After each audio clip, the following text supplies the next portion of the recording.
Hello everyone welcome back to pen box India. This is your Lakshmi. Video ఎవరైతే చూడడం start చేస్తారో just వాళ్ళొక like కొట్టి వీడియో చూడడం అయితే మొదలు పెట్టండి. ప్రేరణని పిలిచాడు. ప్రేరణ నామినేషన్ పాయింట్స్ అందరికీ పిచ్చి నామినేషన్స్ అని అనిపియచ్చు. ఓకే. కానీ చాలా వ్యాలిడ్ పాయింట్ పట్టుకునింది. సీతని నువ్వు ఎమోషనల్‌గా వీక్, అలాంటి ఎమోషనల్ వీక్ పర్సన్ హౌస్‌లోకి పనికిరారు అన్న ఒక రీజన్‌తో నామినేట్ చేసింది. కానీ నా ఎమోషన్స్ నా ఇష్టమని సీత డిఫెండ్ చేసుకుంది. ఓకే. కానీ ఆ ఎమోషన్స్ వల్ల ఏమైంది? సెకండ్ వీక్ గేమ్ మొత్తం దొబ్బడానికి కారణం సీత, విష్ణుప్రియ.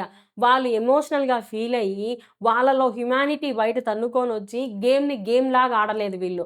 గేమ్‌లాగా ఆడాలి అని అనుకున్నోళ్ళైతే అది చాలా ఫన్‌గా తీసుకోనుండొచ్చు. ఇంకా గేమ్‌ని నెక్స్ట్ లెవెల్‌కి తీసుకెళ్ళుండొచ్చు. దొంగతనాలు చేయడం, దాచిపెట్టేయడము, లేదు బిగ్ బాస్‌కి హింట్ ఇచ్చేటట్టు మేము ఇలా ఇలా చేయాలనుకుంటున్నాము అనేసి స్టోర్ రూమ్‌లో దాసిపెట్టేసేటివి. ఇలా చాలా ఫన్‌గా చేసుండొచ్చు. వీళ్ళు ప్రబుద్ధుల్లాగా మేము దొంగతనం చేయము ఇప్పుడు మీరే చెప్పండి ఒక మాట.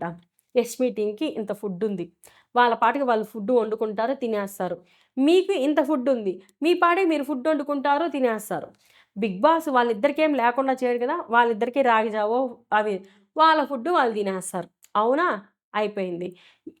వాళ్ళకి పంపియకుండా ఏముండడు. చచ్చిపోతారింక వాళ్ళు ఖచ్చితంగా వారం రోజులు ఫుడ్ పెట్టకపోతే. దానికి బిగ్ బాస్ ఏదో ఒక ప్లాన్ ఏసుకో ఉంటాడనేసి. ఈ విషయం ఆల్రెడీ వాళ్ళు లగ్జరీ రూమ్‌లో ఉన్నప్పుడు వాళ్ళు డిస్కస్ కూడా చేసుకున్నారు. అంత ఎమోషనల్ కాల. వీళ్ళ ఎమోషన్ డ్రామాకి అక్కడ ప్యాచప్ అయిపోయిన దానివల్ల అక్కడ కంటెంట్ రాలా. కంటెంట్ అనేది ఔట్ ఆఫ్ ది బాక్స్ అయిపోవాలి. యాక్చువల్‌గా ఇలాంటి టాస్కుల్లో అసలు కంటెంటే రాకుండా ఏడ్చి, ఏడ్చి చచ్చారు. అసలు ఆ వారం గూడా ఏడ్చినట్టు అయిపోయింది. ఏదో ఈ నామినేషన్స్‌లో కొంచెం లేస్తదని నేను అనుకుంటున్నాను. ప్రేరణ అనింది. మీరు అలా ఆలోచించడం వల్ల, అయ్యో! వీళ్ళు ఇంత ఎమోషనల్‌గా ఆలోచిస్తున్నారు. మనమేమన్నా తప్పుగా ఆలోచిస్తున్నామా? మనమేమన్నా వేరే దారిలో ఆలోచిస్తున్నామా? అని ఒక థాట్ ప్రాసెస్ వాళ్ళకి బ్రెయిన్‌లో స్టార్ట్ అయింది గదా!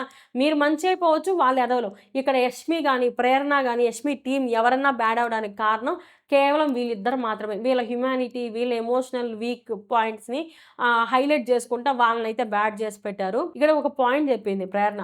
టాస్క్‌ని అర్థం చేసుకోకపోవచ్చు. కానీ టాస్క్ మీద ఒక క్లారిటీ ఉండాలి గదా! బిగ్ బాస్ టీమ్ మీదైనా ఒక క్లారిటీ ఉండాలి గదా! అది ఫుడ్ లేకుండా ఇద్దరు కంటెస్టెంట్స్‌ని అలానే కూర్చోబెట్టరు గదా! అని నువ్వెందుకు ఆలోచించలేకపోయావు? నువ్వంత ఎమోషనల్ అయిపోయిన దానివల్ల మేము హర్ట్ అయ్యాము అన్న పాయింట్ అయితే చాలా చెప్పింది. దాన్ని సీత ఏ వేలో తీసుకుంటదో అదైతే అర్థం కాలే. ఆమె ఎప్పుడు నెగెటివ్ వేలోనే తీసుకుంటది ప్రేరణ విషయంలో. నెక్స్ట్ నామినేషన్ ప్రేరణ వచ్చి విష్ణు మీదేసింది. Same point. ఎలా అంటే ఇక్కడ ఇంకోటి మేము దొంగతనం చేశాము. మీరు దొంగతనం చేశారు. మీరు చెయ్యలేదన్నట్టు మేమే చేసినట్టు నోరేసుకొని అరుస్తానే ఉన్నావు. మేమే చేసాం. మేమే చేసాం. వాళ్ళు మా దొంగతనం చేసారు. మరి మీరు చేయలేదా దొంగతనం? ఇది గేము. ఒక ఫన్‌ని క్రియేట్ చేయడానికి మా పాటికి మేము తినేసి పడుకుంటాం. మీ పాటికి మీరు తినేసి పడుకుంటే ఇంక ఏముంది గేమ్ ఇక్కడ? బిగ్ బాస్ షేర్ చేసుకోవద్దన్నాడు. దొంగతనం చేయొద్దు అని చెప్పలేదు గదా! ఇదొక గేము, ఒక ప్రాసెస్ దాన్ని ఫాలో అయ్యాము. నువ్వు కెమెరా ముందుకు పోయి వాళ్ళు మాది దొంగతనం చేశారు. మీరు మా దొంగతనం చేశారు. మేమేమన్నా ఒక్క పాయింట్ అన్నా చెప్పామా? తిరిగి మీ దగ్గర నుంచి ఏమన్నా వెనక్కన్నా తీసుకున్నామా అన్నట్టు మాట్లాడింది. ఇది అసలు పాయింటే గాదు. అది ఇది అని మాట్లాడిందనమాట విష్ణు. నెక్స్ట్ 5 ఎగ్స్ ఉంటే అందులో 2 ఎగ్స్ నువ్వు తినేసావు. ఇంక 3 ఎగ్స్‌తో మిగతా వాళ్ళు ఎలా తినాలి అనేసి.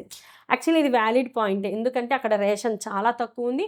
ఆ టైంలో ఒక ఉల్లిపాయ అయినా, ఒక టమోటా అయినా చాలా వాల్యుబుల్. వాళ్ళు 5 ఎగ్స్‌ని కూర చేసి 10 మెంబర్స్‌కి కట్ చేసి హాఫ్ ఎగ్ అన్నా పెట్టాలని అనుకున్నారంట. మేడం గారికి ఆకలేసింది. ప్రోటీన్ తక్కువైంది అని 2 గుడ్లు మింగేసింది. అది గూడా ఆమెవి గాదు. పక్కనోళ్ళ ప్లేట్‌లో మిగిలిన గుడ్లు కూర కోసం ఇచ్చారంట. అప్పుడు అందరూ తినాలి. ఇది అందరి రేషన్ అంటే, అలా అంటే బిగ్ బాస్ పంపించేటివన్నీ నువ్వే కూర్చొని తినేయొచ్చు కదా! ప్రోటీన్ కావాలని ఎగ్. విష్ణుప్రియ అయితే ఆ ఎగ్ విషయంలో నచ్చనే లేదు. ఇక్కడ ఒక పాయింట్ అనింది. ఇది లైవ్ చూసినోళ్ళకి చాలా బాగా అర్థమవుతుంది. పన్నీర్ కర్రీ నేను తినలేదు అనంటే, అవునా కావాలా తీసుకో అనేసి తను షేర్ చేసింది ప్రేరణ. అక్కడ బేబక్క ప్రతిసారి తనకొక కర్రీ చేయాలి. ఎందుకంటే స్టార్టింగ్‌లో చికెను, మటన్ బాగా తిన్నారు. ఈ అమ్మాయి నాన్ వెజిటేరియన్ గదా! సో, నువ్వేం చేస్తావంటే, నువ్వు కూర తీసి దాసిపెట్టేసుకో. నీకు మేము సెపరేట్‌గా కూర చేయలేము అనంటే, ఆ కూరలోనే తను మధ్యాహ్నానికి, పొద్దునకి తినిందనమాట. ఈ విష్ణుప్రియ దాన్ని మిస్‌అండర్‌స్టాండ్ చేసుకొని పప్పులో కాలేసినట్టు పన్నీర్‌లో కాలేసింది. అది ఎగిరి విష్ణుప్రియకే కొట్టుకునింది. Thanks for watching.